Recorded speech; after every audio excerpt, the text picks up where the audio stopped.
Today we're in Quay skate store and we're with Paul Regan.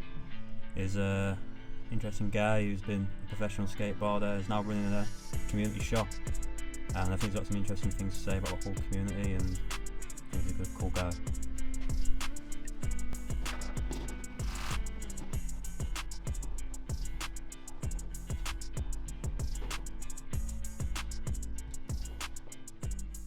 Hello. Hey mate.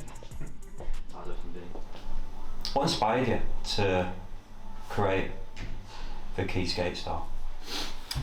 Hull hasn't had a core skate shop for about 15 years, it used to be Fall Down. There's been other skate shops here and there, but they've never been just caught about core skateboarding.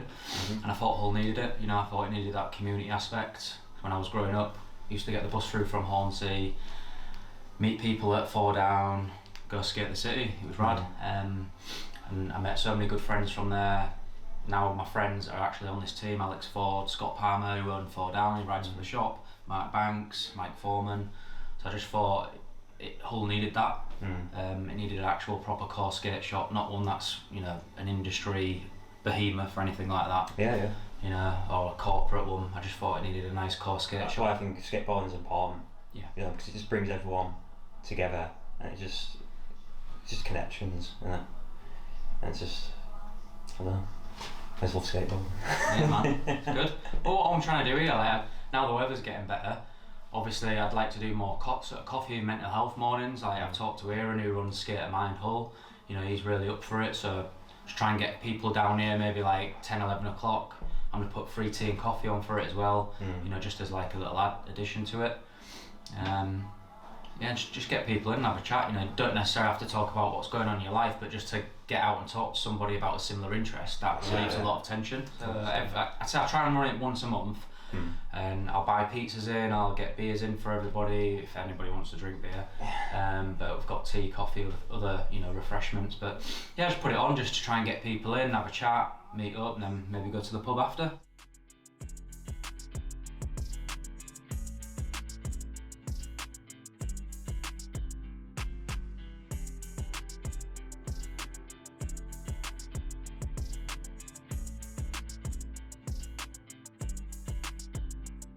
So now we're moving on to Woody. He's a team rider for the Quay skate store, and him and Paul have known each other for a while now.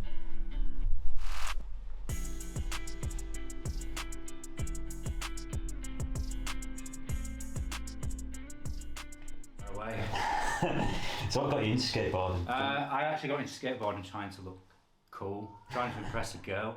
But I think I originally was riding like fish boards you get from Argos. Oh yeah. And then I sort of got a Tony Hawk's Pro Skater 1. And I realised I could do tricks on it, so at that point in time I wasn't really doing very much. I was just doing like riding around trying to impress girls.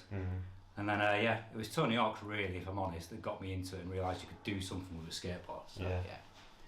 So what do you like about the skateboarding community? Do you reckon it's benefited you in any way? Oh yeah, it's kept me out of trouble. So I grew up in a real sort of deprived area, and a lot of the people I went to school with ended up in really sort of, I don't know, just in a lot of trouble. Yeah. Didn't really go very far in life, ended up in factories, in prison and stuff like that. For me, skateboarding was like a creative outlet, and it allowed me to get a lot of aggression out into a constructive thing, and then it got me out of a very small place. I was in a very small little village, no prospects. It got me out travelling, got me going to skate spots, I met new people, and that was kind of what skateboarding did for me, is pulled me out of a bit of a hole. So yeah, it's good. That's a positive thing.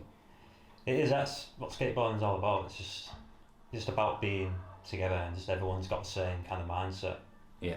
Like everyone's got something in common. When you see a skateboarder in the street, you always take notice, or if you see someone at the skate park, you always say hi. So yeah, it's just more of a everyone's together.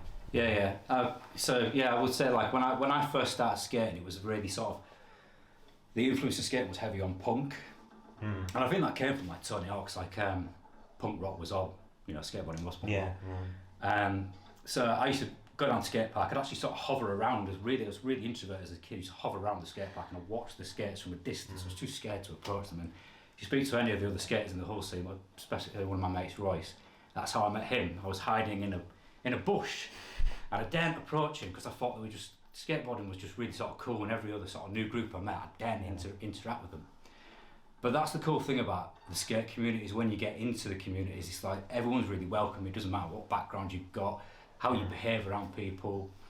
Everyone's just really inclusive, and it's always been that way, except for scooters. Yeah. Yes. It's a joke. It's a joke.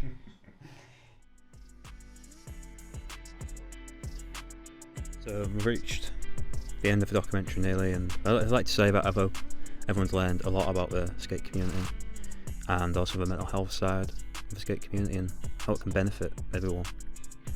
So yeah, thank you.